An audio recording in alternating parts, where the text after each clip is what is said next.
sábado, 23 de novembro de 2024. Comecemos com os aniversariantes ouvintes do dia. Marcelo Radi, de Goiânia, Goiás, o Paulo Augusto e também a Natália de Deus, de Brasília, Distrito Federal. Deus abençoe muito vocês e cubra a vida de vocês com muitas bênçãos. Este podcast é um oferecimento. Nadai Ferro e Aço. Em Ubatuba, São Paulo, o melhor preço com a melhor qualidade. Confira! Lely Esteves Arquitetura. Projetos residenciais que priorizam os sonhos da sua família. Atendemos Cuiabá, Mato Grosso e todo o Brasil. O Evangelho de hoje nos traz de volta a discussão dos saduceus com Jesus sobre a fé na ressurreição.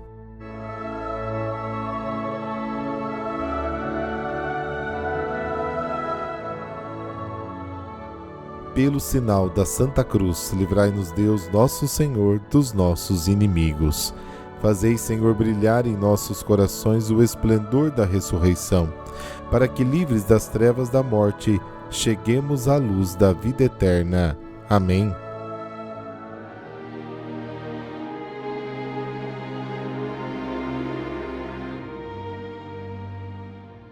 Lucas, capítulo 20, versículos de 27 a 40. O Senhor esteja convosco. Ele está no meio de nós. Proclamação do Evangelho de Jesus Cristo, segundo Lucas. Glória a vós, Senhor. Naquele tempo, aproximaram-se de Jesus alguns saduceus que negam a ressurreição e lhe perguntaram: Mestre, Moisés deixou-nos escrito: se alguém tiver um irmão casado e este morrer sem filhos, deve casar-se com a viúva, a fim de garantir a descendência para o seu irmão. Ora, havia 7 irmãos. O primeiro casou e morreu sem deixar filhos. Também o segundo e o terceiro se casaram com a viúva, e assim os 7. Todos morreram sem deixar filhos. Por fim, morreu também a mulher. Na ressurreição, ela será esposa de quem? Todos os 7 estiveram casados com ela.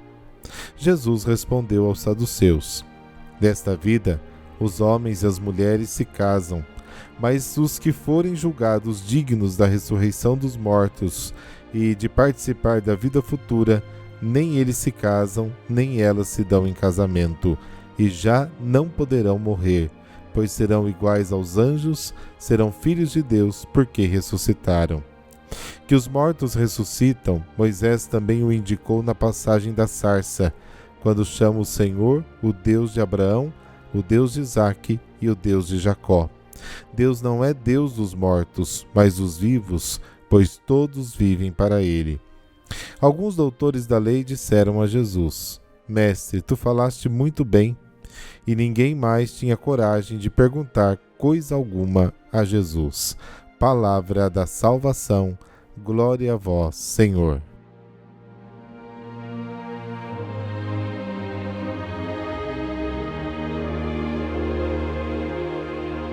A ressurreição não é apenas um ensinamento de Jesus, é também uma proclamação das Escrituras.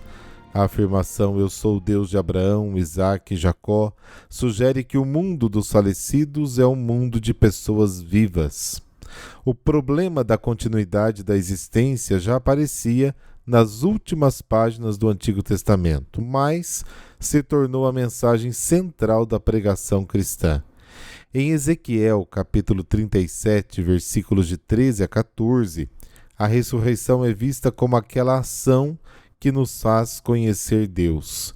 Reconhecereis que eu sou o Senhor, quando eu abrir as vossas sepulturas e vos levantar das vossas sepulturas, meu povo. Eu darei com que você descanse na sua terra. Você saberá que eu sou o Senhor. A crença na ressurreição levou os judeus a pensar que os mortos continuavam nos hábitos da vida terrena na nova vida. Esta fé é derrubada e justamente até ridicularizada pelos saduceus. Jesus não compartilha a maneira de pensar dos judeus sobre a ressurreição. Aqueles que ressuscitam não se casam e não são casados. A vida do ressuscitado não é a continuação das formas de vida terrena. Os ressuscitados já não pertencem a este mundo terreno, mas ao mundo futuro, à nova terra, ao novo reino. Os filhos deste mundo estão sujeitos ao pecado, à corrupção. Os filhos do mundo futuro recebem uma vida nova e sem fim. O casamento é estabelecido para o mundo presente e termina aqui.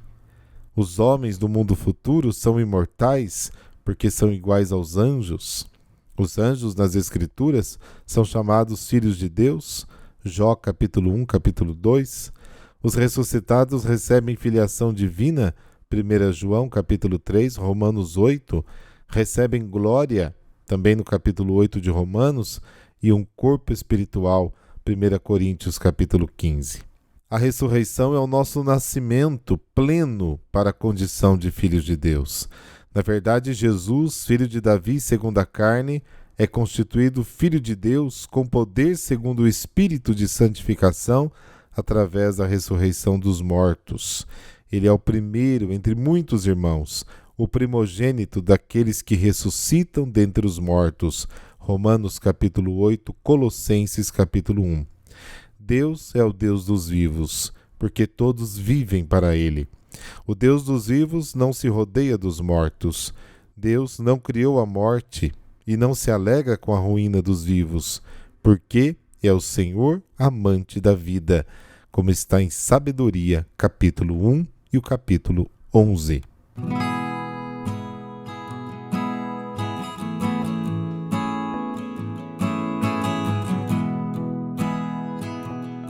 São Clemente I, ele foi o quarto Papa da Igreja de Roma, ainda no primeiro século. Foi contemporâneo de São João Evangelista, São Filipe e São Paulo e governou a Igreja entre os anos 88 e 97. Estabeleceu o uso da crisma, seguindo a tradição de São Pedro, e instituiu o uso da expressão Amém nos ritos religiosos. No seu pontificado, recomeçou a perseguição dos cristãos, primeiro pelo imperador Domiciano e depois por Trajano. Neste último, Clemente foi preso e condenado ao martírio, mas são desconhecidas a data, o lugar e o meio de execução. Uma tradição posterior diz ao contrário, que ele teria sido deportado para Crimeia, nas costas do Mar Negro, condenado a trabalhos forçados. Aí teria convertido muitos escravos e por isso lançado ao mar com uma âncora amarrada ao pescoço. Importantíssima foi a carta que este Papa escreveu aos cristãos da igreja de Corinto. O bispo havia sido absurdamente expulso pelos seus presbíteros. Imagine só. Não apenas a paz foi restabelecida pelo conteúdo justo e persuasivo da carta, mas este primeiro documento papal é um marco na afirmação da autoridade do sucessor de Pedro sobre toda a igreja. O bispo de Corinto levou de forma natural a questão a Clemente, não às outras sés apostólicas, incluindo a do apóstolo São João Evangelista, ainda vivo e chefe das igrejas vizinhas à Grécia. O pontífice romano se manifesta com a autoridade reconhecida da legítima e ininterrupta sucessão de Pedro e de Cristo. Oremos. Deus, Pai de bondade, o princípio de toda autoridade, concedei-nos pela intercessão de vosso servo São Clemente I, a pronta obediência à vossa vontade e o respeito humilde àqueles que em vosso nome exercem o munus de dirigir os irmãos. Concedei também a estes o amor e a sabedoria para agirem com justiça e caridade nas suas funções de tão alta responsabilidade. Amém. Abençoe-vos o Deus Todo-Poderoso, Pai e Filho e Espírito Santo. Amém. Bom sábado para você e não deixe de compartilhar momentos com a sua família. Até amanhã.